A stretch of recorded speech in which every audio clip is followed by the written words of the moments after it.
Welcome back to I Accidentally Married a Filipina. I am Rob.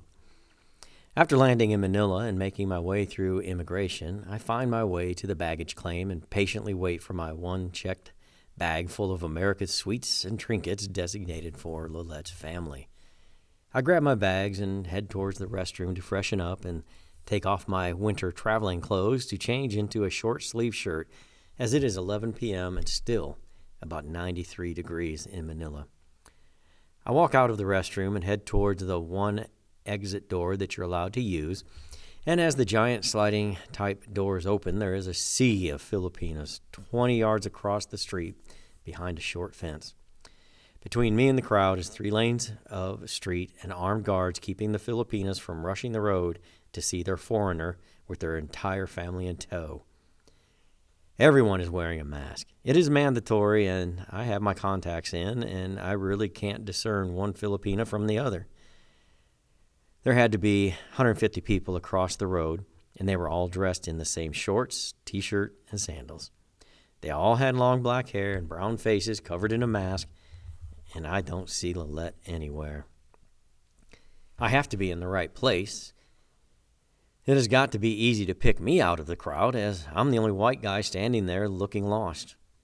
So I carefully start looking at one end of the fence and slowly scan to the other end.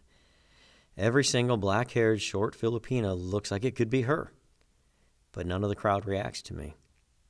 I see other foreigners walk across the street into the waiting arms of their Filipina, and they don't seem to be having any trouble recognizing each other.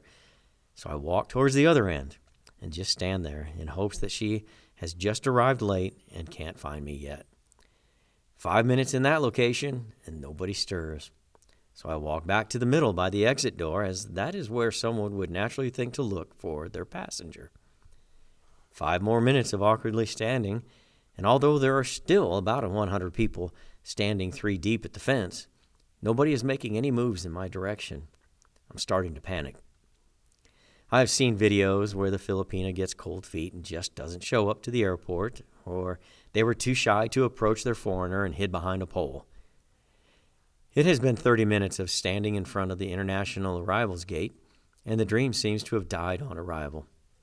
I know I shouldn't get a taxi because I will be scammed out of money, and to make it worse, the airport money changer was not open, so I cannot even do business at the local currency. So basically, I'm a stranger in a strange land, and I hold no currency.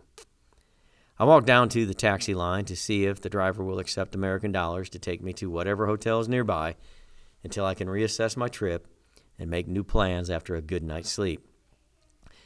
About halfway to the taxis, at the end of the fence, I see someone off in the distance timidly waving in my direction. I look, but I don't really react, as it looks like they are waving to someone behind me. But they start waving with more authority, and they start pushing their way through the crowd, stopping every 10 feet or so to wave at me and keep pushing towards the guard. This woman looks like every other masked short person with long hair, but this woman has a man in tow. I'm discombobulated, but I turn to the street crossing and begin walking towards the armed guard, and then it happens. Here comes the truth. Rob will land to Manila today.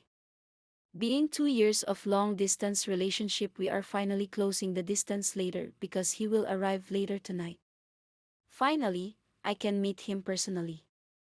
I was imagining how he looks like in person, if he's really handsome, cute, tall, and of course how good he is. And finally, this is the judgment day if we match together. I was happy, excited, and nervous. I was really mixed emotion. My family was also nervous and excited to meet Rob.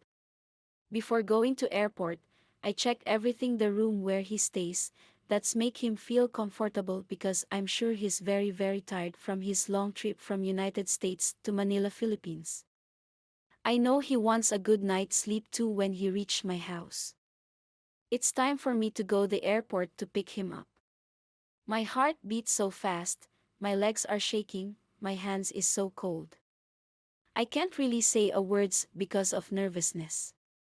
This is the first time that I felt this. I can't really control my feelings. When I arrived at the airport and stepped down, I started looking for Rob. I find difficulty looking for Rob. There was too many foreigners in the arrival area coming inside and outside, some are standing and walking. Very difficult to identify a person because everybody are wearing a face mask. I can't go to the front for the waiting area because it's too crowded and I'm small. It's about 30 minutes finding him but still can't find him. Where he is? Why I can't find him? Maybe someone picked him up or he already meet another woman or he lied to me or he is scammer Americano. Bad Americano, he is.